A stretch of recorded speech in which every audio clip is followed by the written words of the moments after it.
ഒരു രാത്രി പുലർന്നാൽ വൈകിട്ടത്തെ വിമാനത്തിൽ നാട്ടിലേക്ക് മടങ്ങാമെന്ന സന്തോഷത്തിലായിരുന്നു മലപ്പുറം സ്വദേശിയായ മുഹമ്മദ് റഫീഖ്. നീണ്ട 5 വർഷത്തിനു ശേഷം വീട്ടുകാർക്ക് സർപ്രൈസ് കൊടുത്തുകൊണ്ട് വീട്ടിലേക്ക് എത്തണമെന്ന റഫീഖിന്റെ മോഹം പക്ഷേ ആ രാത്രി കൊണ്ട് തന്നെ ഇല്ലാതായി. റിയാദിൽ ഹൗസ് ഡ്രൈവറായി ജോലി ചെയ്തിരുന്ന തിരൂർ കല്ലിങ്ങൽ സ്വദേശി മുഹമ്മദ് റഫീഖിന്റെ മരണം ഒരു നാടിനെ തന്നെ നൊമ്പരത്തിലാഴ്ത്തിയിരിക്കുകയാണ്.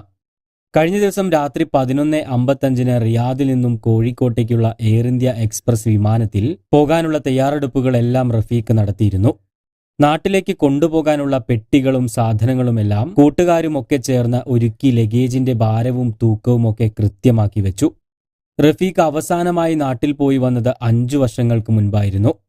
പിന്നീട് കോവിഡ് കാലം വന്ന് ജോലി നഷ്ടപ്പെട്ടതോടെ നാട്ടിൽ പോകാനും സാധിക്കാതെ വന്നു. അതിനിടെ മറ്റൊരു ജോലി ലഭിക്കുകയും അങ്ങോട്ട് മാറുകയും ചെയ്തു. എന്നാൽ പുതിയ സ്ഥലത്ത് ജോലിക്ക് കയറിയതിനാൽ അവിടെ നിന്നും പെട്ടെന്ന് ലീവ് കിട്ടാത്ത അവസ്ഥയുമായി. അങ്ങനെയാണ് നാട്ടിലേക്കുള്ള യാത്ര ഇത്രയും നീളുന്നത്. ഈ അടുത്താണ് റഫീഖ് നാട്ടിലെ വീട് പണിയൊക്കെ ഏറെക്കുറെ പൂർത്തീകരിച്ചത്. നാട്ടിലെത്തി ബാക്കി പണികളെല്ലാം തീർത്ത് കയറി താമസിക്കണമെന്ന മോഹമായിരുന്നു റഫീഖിന്. നാട്ടിലേക്ക് മടങ്ങുന്നതിനായി നിലവിലെ ജോലി ഉപേക്ഷിച്ച് പുതിയ വിസയിൽ പിന്നീട് തിരികെ എത്താനുള്ള എല്ലാ ക്രമീകരണവും ജോലിയുമൊക്കെ ശരിയാക്കി വെച്ചിട്ടാണ് റഫീഖ് നാട്ടിലേക്ക് പോകാനുള്ള തയ്യാറെടുപ്പുകളെല്ലാം നടത്തിയത്.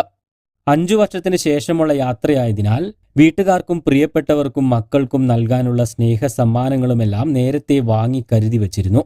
ഭാര്യയെയും മക്കളെയും ഉമ്മയെയും ഒക്കെ ഞെട്ടിച്ചുകൊണ്ട് സർപ്രൈസായി രാവിലെ വീട്ടിലെത്തണമെന്നാണ് തന്റെ പ്ലാൻ എന്നുമൊക്കെ തമാശയായി പറഞ്ഞിരുന്നതായി സുഹൃത്തുക്കളും പറയുന്നു.